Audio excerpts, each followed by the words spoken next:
What's up, everybody? Welcome to full-fledged NBA offseason. Well, the season is actually right around the corner. The Los Angeles Lakers, they're not going to regret signing LeBron James. And the Toronto Raptors made a franchise-changing move by acquiring Kawhi Leonard.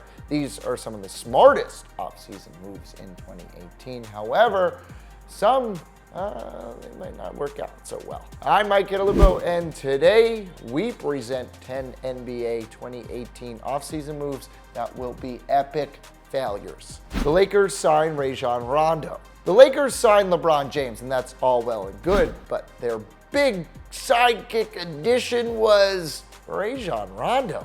He'd been an all-star for several years, but the Lakers signed him to a one-year, $9 million deal. They could have used that cap space on another big-time player. Rondo isn't going to really produce much at this point in his career. This is not how you build a super team around LeBron. The Bulls match Zach LaVine's offer sheet. LaVine came over in the Jimmy Butler trade with Minnesota. He's a young, talented point guard, but he has a lot of weaknesses in his game. The Sacramento Kings gave him a 4-year, $80 million offer sheet, but the Bulls should have stayed away. Instead, they matched it. It's a rebuilding team giving a fairly average player $80 million. Can't really understand that. At least the Bulls had Michael Jordan once. Those were the days. Everyone passes on DeMarcus Cousins. Love him or hate him, and love him or hate him for his decision, DeMarcus Cousins is an all-star center, and nobody but Golden State wanted him. He joins the Warriors on a 1-year deal, only $5.3 million. The super team just got more super full. Not sure how 29 teams could have said no, but congrats on ruining the NBA. The Hawks pass on Luka Doncic. The Hawks had the 3rd overall pick, and they could have had Luka Doncic. They drafted Doncic and then traded him to the Dallas Mavericks. They traded him for Trae Young and the 2019 first-round pick. Doncic is a big-time talent. Dirk Nowitzki said that Doncic is better than he was at 19. The Mavs now have their new franchise star, and Atlanta botches it. The Bulls signed Jabari Parker.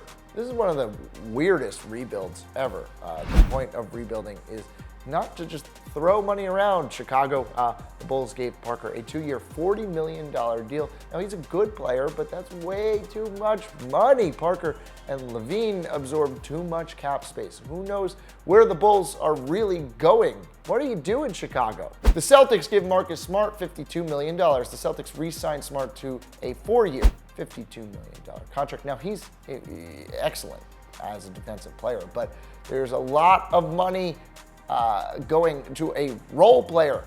The Celtics need the cap space to re-sign Kyrie Irving, guys like Jason Tatum, Al Horford, Terry Rozier, Gordon Hayward. They could be in line for big extensions too. Smart is a good player, but he's also replaceable. That's too much money for a team that needs to save every penny if they want to keep competing. The Grizzlies signed Kyle Anderson, 4 years, $37 million from Memphis. The Spurs must have said thank you for taking him.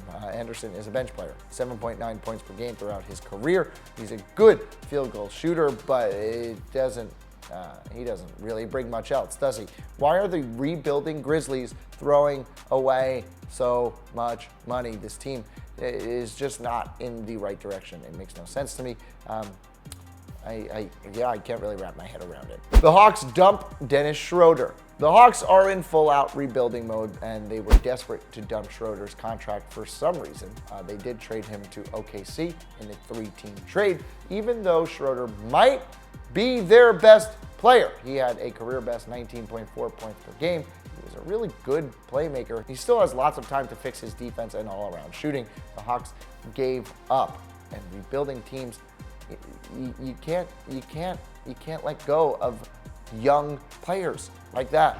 The Cavaliers extend and don't trade Kevin Love. LeBron James left the Cavs for the Lakers. Cleveland's roster is horrible without LeBron. It is absolutely time to rebuild, but they gave Kevin Love a 4-year, $120 million extension, even though they probably aren't even a playoff team.